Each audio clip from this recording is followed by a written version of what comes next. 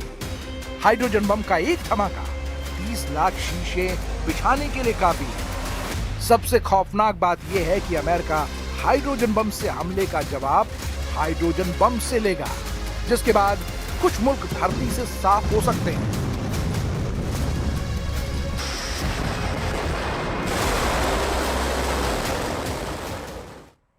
और एक बड़ी खबर इस वक्त आ रही है, आप देखिए इजरायल के बेत शेमेश में ईरान का यह हमला हुआ है। ईरानी हमले में शहर को भारी नुकसान पहुंचने का दावा किया जा रहा है। आप ये तस्वीर भी वहां पर देखिए, एक बड़ा विस्फोट, रिहायशी इलाका, और यहाँ पर फोर्सेस भागती हुई उस तरफ वहां नजर आ रही है। मिसाइल हमले में 20 से ज्यादा लोग जख्मी हुए हैं और इसीलिए देखिए बार बार यही बात सामने आ रही है कि ईरान के हमले में अब लगातार रेजिडेंशियल एरियाज को टारगेट यहाँ पर किया जा रहा है। ईरानी हमले में शहर को भारी नुकसान पहुंचने का दावा भी है।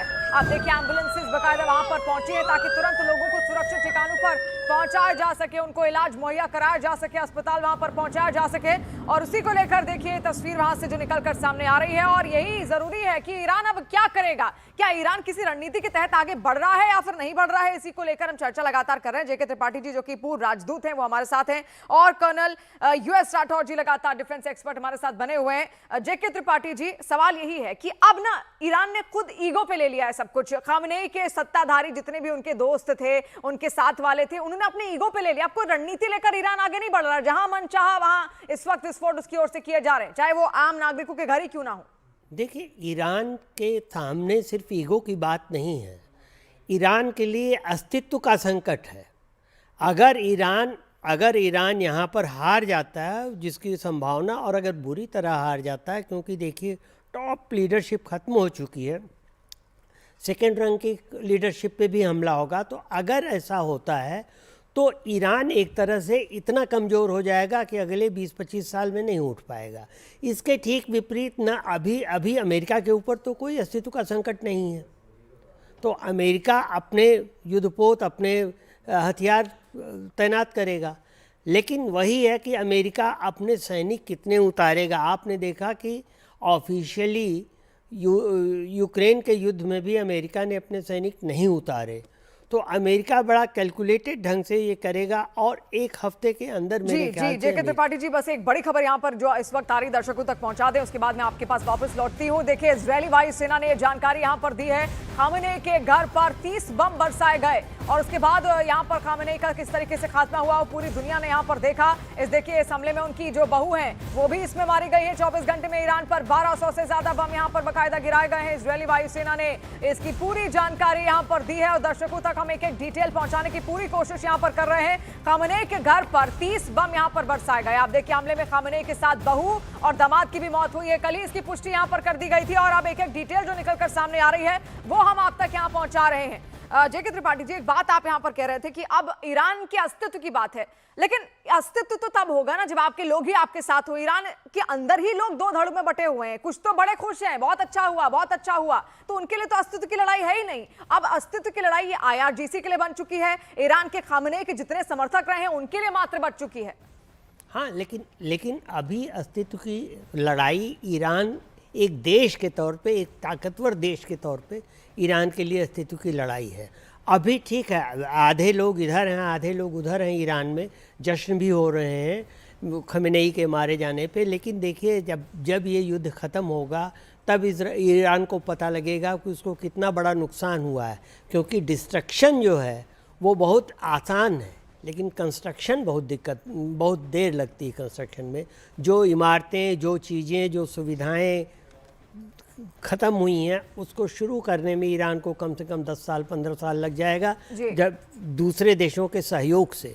और जो लोग मारे गए हैं वो तो खैर रिप्लेस किए नहीं जा सकते, तो ईरान के लिए बड़ा खतरा। इसीलिए देखिए अमेरिका के अभी तक तो सिर्फ 3 लोग मारे गए हैं अमेरिका को, और इजराइल में भी ज़्यादा मौतें नहीं हुई हैं। इसलिए अभी अमेरिका और इजराइल तुलनात्मक ढंग से काफ़ी स्ट्रेंथ की पोजीशन पे हैं, और इसीलिए ये लोग चाहेंगे कि जल्दी से जल्दी हमला करके, अमेरिका भी ये चाहेगा कि जल्दी से जल्दी हमला करके ईरान को ख़त्म किया जाए, ईरान की उनकी लीडरशिप को, ताकि अमेरिका अपना ध्यान दूसरी ओर दे सके, यूक्रेन के युद्ध की ओर दे सके, पाकिस्तान अफ़गानिस्तान में युद्ध भी जारी उसकी ओर दे सके, और अपने जो टैरिफ की वजह से जो डोमेस्टिक प्रॉब्लम्स आ रही हैं ट्रंप के ऊपर, ट्रम्प के एडमिनिस्ट्रेशन के ऊपर, उसके ऊपर ध्यान दे और सके। खुद वहां पर मिड टर्म इलेक्शन है, वो खुद भी नहीं चाहेंगे कि बहुत ज्यादा लंबा ये चुनाव, ये जो लड़ाई है यहाँ पर आगे यहाँ पर गिरती चली जाए।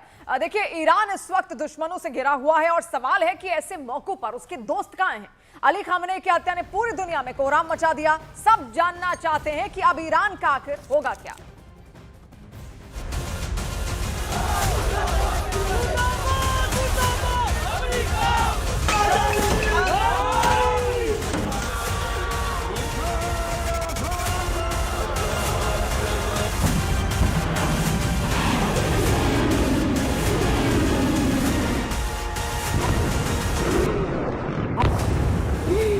सुप्रीम लीडर की मौत, मिडिल ईस्ट में जंग का नया बिगुल।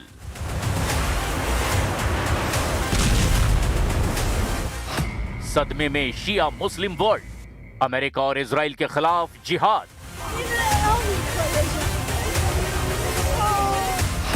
एक्टिव हुआ लड़ाका फोर्स, चुप बैठेगा या बारूद बोलेगा।